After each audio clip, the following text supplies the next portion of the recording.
Guys, welcome back to our channel. എല്ലാവർക്കും സുഖമാണെന്ന് വിശ്വസിക്കുകയാണ്. അതിനുവേണ്ടി ആത്മാർത്ഥമായിട്ട് പ്രാർത്ഥിക്കുന്നു കേട്ടോ. സ്ട്രെസ് ഓൾമോസ്റ്റ് എന്നെ കൊന്നേനെന്ന് പറഞ്ഞിട്ട് ഞാനൊരു വീഡിയോ ഇട്ടിട്ടുണ്ടായിരുന്നു.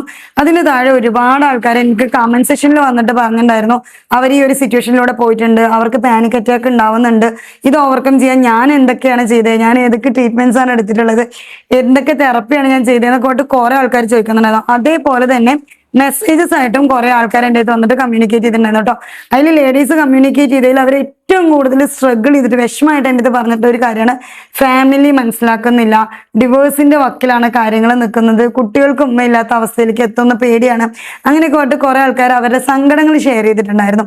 സോ ഇന്നത്തെ വീഡിയോ എന്ന് പറഞ്ഞാൽ ഈ സ്ട്രെസ് നമ്മൾ പ്രോപ്പറായിട്ട് മാനേജ് ചെയ്തില്ല എന്നുണ്ടെങ്കിൽ ഓഫ്കോഴ്സ് നമ്മുടെ ഫാമിലിനെ അത് വല്ലാത്ത രീതിയിൽ നെഗറ്റീവായിട്ട് ബാധിക്കും കേട്ടോ. ഈവൺ ഇപ്പോൾ നമ്മുടെ ഫാമിലിയിൽ എത്രയൊക്കെ ഇപ്പോൾ ഹസ്ബൻഡും കുട്ടികളും ഒക്കെ നമ്മളായിട്ട് കോപ്പറേറ്റ് ചെയ്യാൻ തയ്യാറാണെങ്കിൽ തന്നെ നമ്മൾ ഇത് മാനേജ് ചെയ്തില്ല എന്നുണ്ടെങ്കിൽ നമ്മുടെ കുടുംബജീവിതത്തെ അത് വല്ലാതെ നെഗറ്റീവായിട്ട് ബാധിക്കും. കാരണം ഒരു കുട്ടി എൻ്റെ അടുത്ത് ലാസ്റ്റ് ടൈം വിളിച്ചിട്ട് സംസാരിച്ച ടൈമിൽ അവൻ പറഞ്ഞിട്ടുണ്ടായിരുന്ന കാര്യമാണ്, ഒരൊറ്റ തവണ മോനൊരു ലഹരി വസ്തു ഉപയോഗിച്ചിട്ടുണ്ടായിരുന്നു. കൂട്ടുകാരൊക്കെ നിർബന്ധിച്ചത് കാരണം കൊണ്ട് അതിന്റെ പേര് ഞാൻ പറയുന്നില്ല കേട്ടോ. എന്തൊക്കെയോ ഗൈഡ് ലൈൻ സ്ട്രൈക്കോ കാര്യങ്ങളൊക്കെ ഉണ്ട്, അപ്പൊ നമുക്കത് പേര് പറയാൻ പറ്റില്ല. ഓൻ അത് ഉപയോഗിച്ചിട്ടുണ്ടായിരുന്നു. ഉപയോഗിച്ചിട്ട് ഓന് ആകെ മൊത്തം സ്ട്രെസ്ഡ് ആയിട്ട് അവൻ എനിക്ക് മെസ്സേജ് ഇട്ട് ഞാൻ എന്താ ചെയ്യേണ്ടതെന്ന് അറിയില്ല, ഇപ്പൊ ഞാനിത് കൺസ്യൂം ചെയ്തിട്ട് നിൽക്കുകയാണ്, ഇനി ഇത് കഴിയുന്ന സമയത്ത് ഇതിന്റെ എഫക്റ്റ് ഒക്കെ പോകുമ്പോൾ എനിക്ക് വീണ്ടും ഇതിനോടൊരു ഒരു താല്പര്യം ഉണ്ടാവുമെന്ന് എനിക്ക് പേടിയാണ്, ഇനി ഞാൻ എന്താ ചെയ്യേണ്ടത്, നമ്മൾ വിഷം കഴിച്ചു പോയി മരിക്കാതിരിക്കാൻ എന്ത് ചെയ്യണം എന്ന് പറഞ്ഞ പോലെ ഞാനിത് കഴിച്ചു പോയി, ഞാനിനി ഇതിനോട്ട് അഡിക്റ്റഡ് ആവാതിരിക്കാൻ വേണ്ടി എന്ത് ചെയ്യണം, അപ്പൊ എന്തുകൊണ്ടാണ് നീ ഇതിന്ന് പുറത്തു വരണം എന്നുള്ള കാര്യം ആഗ്രഹിക്കുന്നതെന്ന് ചോദിക്കുമ്പം ഓൻ്റെ ഉമ്മാനോടുള്ള സ്നേഹം കൊണ്ടാണ്, അവന്റെ ഉപ്പാനോടുള്ള സ്നേഹം കൊണ്ടാണ്. ഫാമിലി സ്വർഗം പോലത്തെ ഒരു ഫാമിലി അവൻ കാരണം നശിച്ചു പോകരുത്, അബദ്ധവശാൽ കഴിച്ചു പോയി, കൂട്ടുകാരൊക്കെ പാടെ നിർബന്ധിച്ചപ്പോ എന്നാണ് അവൻ പറയുന്നത്. അപ്പോൾ ഈ ഒരു കൊച്ചിൻ്റെ അടുത്ത് ഇങ്ങനെ ഓക്കെ നീ നിന്റെ ഉമ്മാനോട് പോയിട്ട് ഈ കാര്യം പറയുന്നു പറഞ്ഞപ്പോൾ അവൻ എന്നോട് പറഞ്ഞൊരു കാര്യം, ഉമ്മാക്ക് നിങ്ങൾക്കുള്ളതുപോലെ സ്ട്രെസ് ഇഷ്യൂസും ആങ്സൈറ്റി ഇഷ്യൂസ് ഒക്കെ ഉണ്ടെന്നാ പറഞ്ഞിട്ടുള്ള എത്തതാ, ഇതറിയുന്ന സമയത്ത് എൻ്റെ ഉമ്മാക്ക് ചിലപ്പോൾ എന്തെങ്കിലും സംഭവിച്ചാലോ എന്ന് എനിക്ക് പേടിയാണ്. എൻ്റെ മുന്നിൽ അല്ലെങ്കിൽ തന്നെ ചെറിയ സ്ട്രെസ് ഉണ്ടാകുമ്പോൾ ഉമ്മ പാനിക് അറ്റാക്ക് കാര്യങ്ങളാവുന്നത് കാണുമ്പോൾ എനിക്ക് സഹിക്കാൻ പറ്റാറില്ല. അപ്പോൾ ഓക്കെ എന്നാൽ ഉപ്പാനോട് പറയുമ്പോൾ ഉപ്പ ഇതൊരിക്കലും എന്നോട് ക്ഷമിക്കില്ല, ബിക്കോസ് ഉമ്മ ഇങ്ങനത്തെ ഒരു അവസ്ഥയിൽ നിൽക്കുന്നത് ഞാൻ അറിഞ്ഞിട്ട് പോലും ഞാൻ ഉമ്മാനെ കുറിച്ച് ആലോചിക്കാതെ ഞാനിത് ചെയ്തില്ലേ, അതുകൊണ്ട് എൻ്റെ ഉപ്പ എൻ്റെ അടുത്ത് ക്ഷമിച്ചോളണമെന്നില്ല, അതുകൊണ്ട് എനിക്ക് പേടിയാണെന്നാണ് ആ കുട്ടി പറയുന്നത്. ഓക്കെ, അവന് വേണ്ടുന്ന സപ്പോർട്ട് കാര്യങ്ങളൊക്കെ നമ്മൾ ചെയ്തു കൊടുത്തിട്ടുണ്ട് കേട്ടോ. അവൻ്റെ കാര്യമല്ല ഞാൻ പറയുന്നത്, ഇതേപോലെയുള്ള ഇൻസെക്യൂരിറ്റി ഫീലിങ്സ് നമ്മുടെയൊക്കെ കുട്ടികൾക്ക് ഉണ്ടാവും. സൗണ്ട് ചെറിയ പ്രശ്നം ഉണ്ടോ എന്ന് എക്സ്ക്യൂസ് ചെയ്യാം. നമ്മുടെ എല്ലാ മക്കൾക്കും ഉണ്ടാവും ഇത്തരത്തിൽ. ഇപ്പൊ നമ്മൾ എപ്പോഴെപ്പോഴും വയ്യാതെ വീഴുന്ന സമയത്ത് കുട്ടികൾക്ക് അവരുടെ എമോഷൻസ് നമ്മുടെ അടുത്ത് ഷെയർ ചെയ്യാനായിട്ട് ഒരു പേടി ഉണ്ടാവും. ഞാൻ എൻ്റെ മോനോട് ചോദിക്കുന്ന സമയത്ത്, അതായത് ഇവന് വീട്ടിൽ നിന്ന് പുറത്തിറങ്ങി പോണ സമയത്ത് കീന്റെ ബാക്കിൽ ഒരു ഒരു പേപ്പറിൽ എഴുതി വെച്ചിരിക്കുകയാണ്, ഞാൻ വായനശാലയിലോട്ട് പോവുകയാണ്, എന്നെ കാണാത്തോണ്ട് ഉമ്മ പേടിക്കണ്ട കേട്ടോ. അപ്പൊ ഞാൻ അവനോട് ചോദിച്ചു, നിന്നെ കാണാണ്ടിരുന്ന ഞാൻ പേടിക്കുമെന്ന് പറഞ്ഞപ്പോൾ ഉമ്മാക്ക് എല്ലാ കാര്യത്തിലും ടെൻഷനല്ലേ, അപ്പൊ എന്നെ കാണാണ്ടായാൽ ഉമ്മ ടെൻഷൻ അടിച്ചാലോ എന്ന് പേടിച്ചിട്ടാണ് ഞാൻ ഇവിടെ പേപ്പറിൽ എഴുതിയിട്ട് പോയത്. ചെറിയ കാര്യമാണ്, പക്ഷെ ഞാൻ ടെൻഷൻ ആവുന്നത് എൻ്റെ മോനെ എത്രമാത്രം ബാധിക്കുന്നുണ്ട് എന്നുള്ളത്. അതായത് നമ്മളിനെ ഓക്കെ എൻ്റെ ഉമ്മ അത് മാനേജ് ചെയ്തോളും എന്നുള്ളതിനേക്കാൾ എൻ്റെ ഉമ്മ ടെൻഷൻ ആവുമല്ലോ എന്നുള്ള നമ്മുടെ മക്കളുടെ പേടി അത് കുടുംബത്തിനെ വല്ലാതെ ബാധിക്കും. ഇതേപോലെ തന്നെ നമ്മുടെ ഹസ്ബൻഡ്സ് അവരുടെ എല്ലാ എമോഷൻസും നമ്മുടെ ഓപ്പണായിട്ട് പറയില്ല. ചിലപ്പോൾ ജോലിയൊക്കെ കഴിഞ്ഞ് വന്നിട്ട് ആള് ഭയങ്കരമായിട്ട് ഫ്രസ്ട്രേറ്റഡ് ആയിരിക്കും, ടയേർഡായിരിക്കും. എന്നിരുന്നാൽ പോലും നമ്മളോടൊരു കാര്യം പറയുമ്പോൾ നമ്മൾ ടയേർഡാണോ, നമ്മൾ സ്ട്രെസ്ഡ് ആണോ, നമ്മൾ ആങ്സൈറ്റിയിൽ ഇരിക്കുകയാണോ എന്ന് അറിയാത്തതുകൊണ്ട് അവർ ഒറ്റയ്ക്ക് അവരുടെ കാര്യങ്ങൾ ചെയ്യാനായിട്ട് തയ്യാറെടുക്കുന്നൊരു സാഹചര്യം കൂടെ ഉണ്ടാവും. അപ്പൊ അങ്ങനെ വരുമ്പോ എന്താ വെച്ചാല് ഇവരുടെ എമോഷൻസ് ഒന്നും നമ്മൾ വിചാരിക്കുന്നത് പോലെ എക്സ്പ്രസ് ചെയ്യില്ല. കൺസിസ്റ്റന്റ് ആയിട്ട് ഇങ്ങനെ എക്സ്പ്രസ് ചെയ്യാതെ സപ്രസ് ചെയ്ത് വെക്കുന്ന ദേഷ്യം, സങ്കടം എല്ലാം ഇത്തരത്തിലുള്ള എല്ലാ പ്രശ്നങ്ങളും പിന്നീട് ഒരു പൊട്ടിത്തെറിയിലോട്ടോ അല്ലെങ്കിൽ അവരുടെ എമോഷൻസ് വേണ്ടതുപോലെ വാലിഡേറ്റ് ചെയ്യാത്തതുകൊണ്ടോ ഒക്കെയുള്ള ബുദ്ധിമുട്ടുകൾ ഉണ്ടാവും.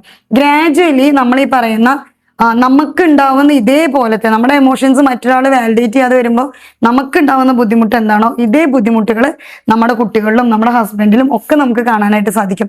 അപ്പൊ ഇത് എങ്ങനെയാണ് ടാക്കിൾ ചെയ്യേണ്ടതെന്ന് ചോദിച്ചു കഴിഞ്ഞാൽ ഞാൻ പറഞ്ഞ തെറപ്പി അല്ലെങ്കിൽ ട്രീറ്റ്മെന്റ്സ് ഇമ്പോർട്ടൻ്റ് ആണെന്ന് പറഞ്ഞപ്പോൾ കുറേ ആൾക്കാർ എൻ്റെ അടുത്ത് ചോദിച്ചിട്ടുണ്ടായിരുന്നു, ഞാൻ എന്ത് തെറപ്പിയാണ് ചെയ്യുന്നത്, അല്ലെങ്കിൽ ഞാൻ ചെയ്യുന്ന തെറപ്പി അവർക്ക് എടുക്കാനാണെന്നൊക്കെ.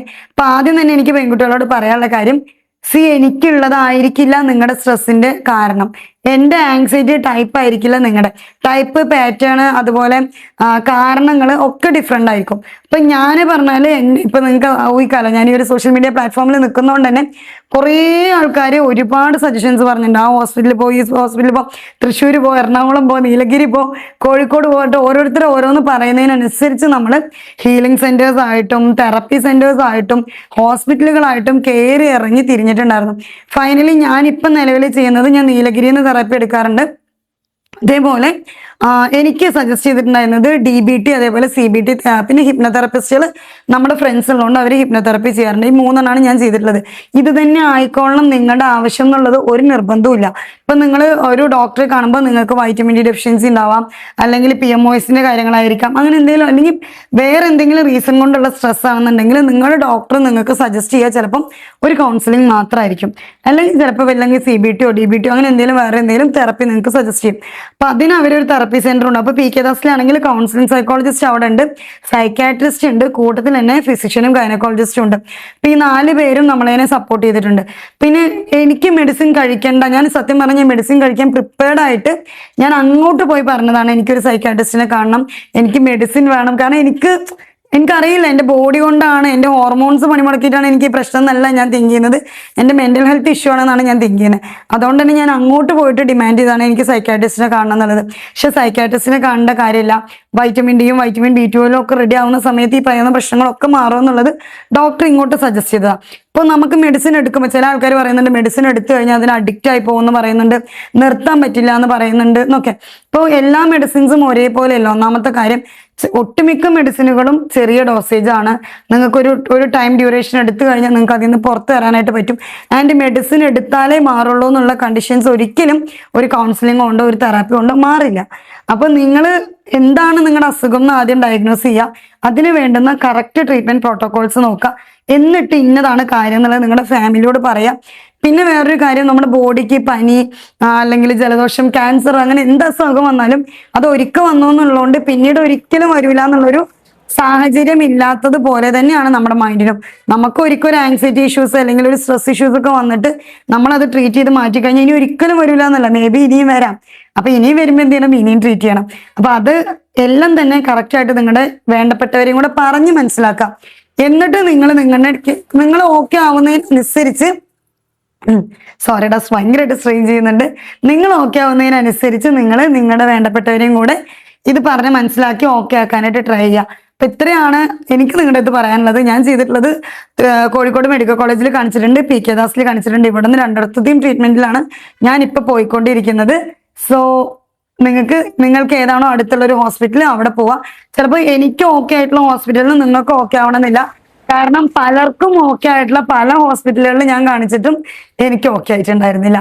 ഓക്കെ, അപ്പൊ നിങ്ങൾക്ക് ഏതാണോ കൺവീനിയന്റ് ആയിട്ട് തോന്നുന്നത് ആ ഒരു ട്രീറ്റ്മെന്റ് നിങ്ങൾ ഫോളോ ചെയ്യാന്നാണ് ഇതിലെനിക്ക് പറയാനുള്ളത് കേട്ടോ. Thank you so much for watching. പിന്നെ ഉപകാരപ്പെട്ട താഴെ ഒന്ന് കമന്റ് ചെയ്യാം.